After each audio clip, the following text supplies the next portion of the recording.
সকালবেলা আমি দাঁড়িয়ে আছি গঙ্গার ঘাটে। আর এই জায়গাটাতেই শ্যুট হয়েছিল আমার একটা ওয়েব মুভি, হয়তো তোমারই জন্য, যেটা এখনও রিলিজ হয়নি। টিজারটা অলরেডি বেরিয়ে গেছে। টিজারটা তোমরা আমার ইউটিউব চ্যানেলে পেয়ে যাবে।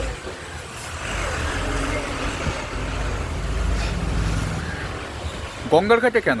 কারণ হচ্ছে আজকে ভোর থেকে শ্যুট চলছে। তৃতীয় প্রহর নামে আমার একটা শর্ট ফিল্মের শ্যুট চলছে। 3টের সময় ঘুম থেকে উঠেছি, এখনও শ্যুট চলছে। আর এই জায়গাতে নেক্সট সিন আছে। সকালবেলা আমার সিন হয়ে গেছে, ভোরবেলা আমার সিন হয়ে গেছে। এই জায়গায় একটা সিন আছে। এই সিনটা আমার নেই, তবে অন্যজনদের আছে।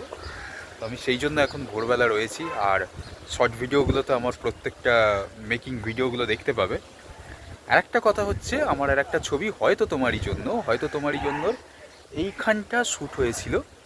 তো এই হয়তো তোমারই জন্য টিজারটা দেখো আমার ইউটিউব চ্যানেলেই রয়েছে, ওখানে গিয়ে তোমরা দেখে নিতে পারো।